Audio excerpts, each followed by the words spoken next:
स्वागत छ। आज हामी एउटा निकै चाखलाग्दो विषयमा कुरा गर्दैछौँ। हाम्रो समय वास्तवमा कहाँ जान्छ र जीवनको अन्त्यतिर कस्ता कुराले पछुतो हुन सक्छ भन्ने बारे सोच्न लगाउँछ। बिल्कुल। अनि त्यो स्रोतको दाबी अलि नाटकीय नै छ भनौँ न। जम्मा 10 मिनट ध्यान दिएर सुन्दा जीवनको 10 वर्ष वा त्योभन्दा बढी नै बचाउन सकिन्छ रे। ए हो र? त्यो त निकै ठुलो दाबी भयो। हो नि। अब यो कसरी हुन्छ, के हो यसको मतलब, आउनुहोस् आज यसैमा अलिक गहिरिएर छलफल गरौँ। अवश्य। हाम्रो उद्देश्य पनि त्यही हो, यो स्रोतबाट समय, पश्चाताप अनि अझ अर्थपूर्ण जीवन कसरी जिउने भन्ने बारे मुख्य सन्देशहरू के हुन् त्यो निकाल्नु। ल सुरु गरौँ त्यसो भए। स्रोतले सुरुमै एउटा अलि तर्साउने खालको चित्र देखाउँछ। हाम्रो जुन सक्रिय जीवन छ नि, खास गरी 18 देखि 54 वर्षको उमेर, त्यो 36 वर्षको अवधि। हो त्यो 36 वर्षको अवधिमा हाम्रो अधिकांश समय त पहिले नै निश्चित काममा बुक भइसकेको हुन्छ रे। ए भनेपछि हामीले चाहेर पनि अरू काम गर्न नपाउने जस्तो? हो ठ्याक्कै। हामीले सपना देखेको कुरा, गर्न चाहेको कुरा गर्न पाउने समय त लगभग शून्य नै हुन सक्छ भन्छ। कसरी होला त यस्तो? हो, यसमा स्रोतले केही तथ्याङ्क दिएको छ। त्यो हेर्दा अलि झस्किन्छ।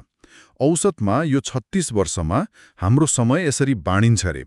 जस्तो कि सुत्नमा मात्रै जान्छ करिब 10.7 वर्ष। 10.7 वर्ष सुत्नमा?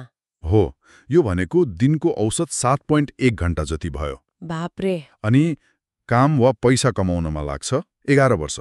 अर्को 11 वर्ष। यो भनेको दिनको औसत 7.3 घण्टा। भनेपछि त 36 वर्षमध्ये झण्डै 22 वर्ष त सुत्न र काम गर्नमै गयो। आधाभन्दा बढी समय। हो त। अनि अझै सकिएको छैन। अझै छ। घरैसी काम जस्तो सरसफाई, खाना पकाउने, यताउति, त्यसमा जान्छ 0.7 देखि 2.3 वर्ष। अब यो महिला पुरुषमा अलि फरक पर्ला। त्यो त होला। अनि अरूको हेरचाह जस्तो बालबच्चा, परिवारका अरू सदस्य, त्यसमा 2 देखि 3.5 वर्ष। यो पनि महत्त्वपूर्ण नै भयो। तर समय त गइरहेको छ नि, होइन? हो नि। र अब आउँछ अलि अचम्म लाग्दो कुरा। के होला? स्मार्टफोन चलाउनमा मात्रै 6.9 वर्ष। कति? 6.9 वर्ष फोन चलाउनमा? दिनको औसत 4.6 घण्टा। अनि त्यसमध्ये पनि 3.8 वर्ष त सामाजिक सञ्जाल स्क्रोल गर्नमै बित्छ रे। ओहो, यो त डरलाग्दो पो रहेछ। हो, त्यसबाहेक टिभी हेर्नमा करिब 1.5 वर्ष। व्यक्तिगत हेरचाह, खानपिन, नुहाउने, टोयलेट जाने, यस्तै त्यसमा 3 वर्ष। ठिक छ। यात्रा वा कम्युटिङमा 1.5 वर्ष। अनि र धार्मिक वा सामुदायिक गतिविधिहरूमा करिब 0.3 वर्ष। ल, अब यी सबै जोड्दा त 36 वर्षभन्दा धेरै पो भयो त। हो, स्रोतले पनि त्यही भन्छ। किनभने हामी एकैचोटि धेरै काम गर्छौँ नि त, जस्तो बाथरुममा फोन चलाउने। ए हो त नि। मल्टिटास्किङ। तर निचोड चाहिँ के हो भने यी सबै आवश्यक गतिविधिहरू, यी सबै समय काट्दाखेरि हामीले साँच्चै आफ्नो सपना पूरा गर्न, संसार घुम्न, केही नयाँ सुरु गर्न वा परिवारसँगै बसेर गुणस्तरीय समय बिताउन पाउने खाली समय कति त? कति रहेछ त? स्रोत भन्छ जम्मा जम्मी 0 देखि 2 वर्ष। 0 देखि 2 वर्ष 36 वर्षमा? हो। यो त पत्याउनै गाह्रो। के यति समय पर्याप्त होला त? पक्कै छैन होला। हो, स्रोतको निष्कर्ष त्यही हो, पक्कै छैन। अनि यही समयको सीमितताको कुराले गर्दा त्यो पश्चातापको कुरा झनै सान्दर्भिक हुन आउँछ। हो त नि।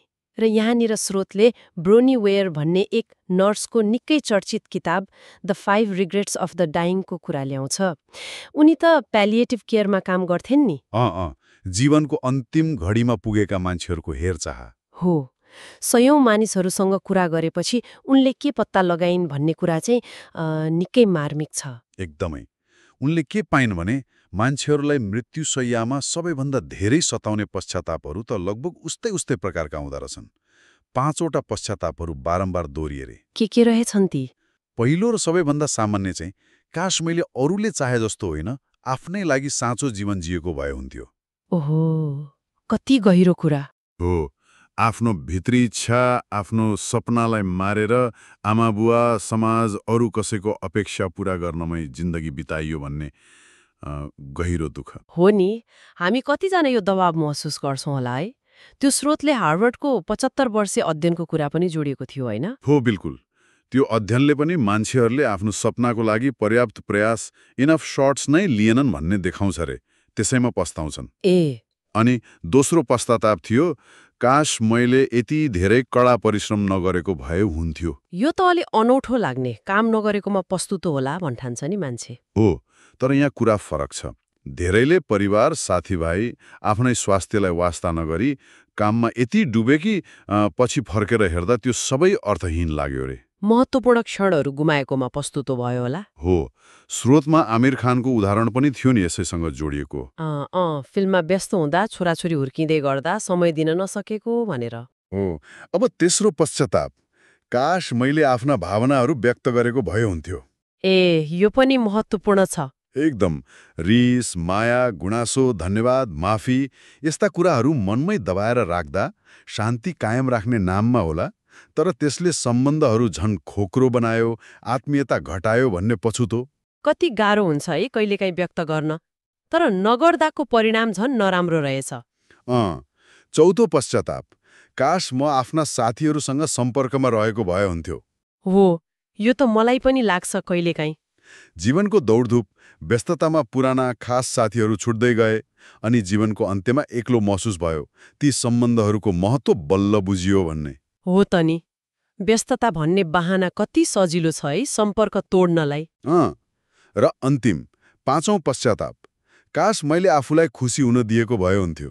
आफूलाई खुसी हुन दिएको भए हुन्थ्यो, यो कस्तो? हो, धेरैले जीवनको अन्त्यमा मात्र के बुझेरे भने खुसी भनेको बाहिरी कुरा जस्तो पैसा, पद, उपलब्धिमा थिएन।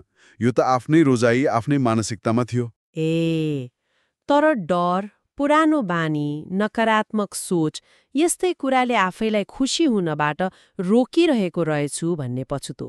कस्तो अनौठो। भनेपछि यी पाँचवटै पश्चाताप हेर्दा मान्छेहरू अर्बपति बन्न सकिन वा संसारभरि चिनिएन भनेर पछुताएका रहेनछन् त? होइन रहेछ। पछुतो त एकदमै व्यक्तिगत, भावनात्मक कुरामा रहेछ।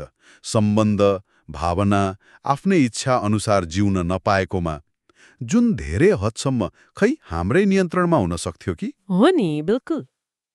र राम्रो कुरा के छ भने यी पश्चातापहरू थाहा पाइसकेपछि त हामीले आजैबाट यिनलाई हुन नदिन केही गर्न सक्छौं नि। स्रोतले यसका लागि 5वटा व्यावहारिक उपायहरू पनि सुझाएको छ। आशाको कुरा पनि आयो। ल भन्नुहोस् न त, के हुन् ती उपायहरू? पहिलो उपाय, पहिलो पश्चातापको सीधा समाधान, आफ्नो लागि साँचो जीवन जिउनुहोस्। Live true to yourself. आफैलाई सोध्ने, के म साँच्चै आफ्नै इच्छाले, आफ्नै मूल्य मान्यता अनुसार बाँचिरहेको छु कि अरूलाई खुसी पार्न मात्रै? आएका थिए, सुरुमा गाह्रो भए पनि पछि सन्तुष्टि मिल्यो रे। हो, साहस त चाहिन्छ। दोस्रो उपाय, आफ्नो कामलाई उद्देश्यसँग जोड्नुहोस्। काममा उद्देश्य खोज्ने? काम केवल पैसा कमाउने माध्यम मात्र नहोस्, त्यसले केही अर्थ दियोस्, केही सन्तुष्टि मिलोस्। आफ्नो काममा त्यो उद्देश्य खोज्ने वा सिर्जना गर्ने। यो महत्त्वपूर्ण छ। कहिलेकाहीँ हामीले गरिरहेको सानो काममा पनि ठूलो उद्देश्य लुकेको हुन सक्छ है, त्यसलाई देख्न सक्नु पर्यो। बिल्कुल। तेस्रो उपाय, आफ्नो कुरा राख्नुहोस्, व्यक्त गर्नुहोस्। स्पिक अप, तेस्रो पश्चातापको समाधान हो। भावनाहरूलाई, चाहे त्यो रिस होस् वा माया, स्वस्थ तरिकाले व्यक्त गर्न सिक्नु पर्यो। मनमा गाँठो पार्नु भएन, यसले सम्बन्ध पनि राम्रो हुन्छ। आपसी समझदारी बढ्छ। चौथो, पुनः सम्पर्क स्थापित गर्नुहोस्, रिकनेक्ट। साथीहरूसँग?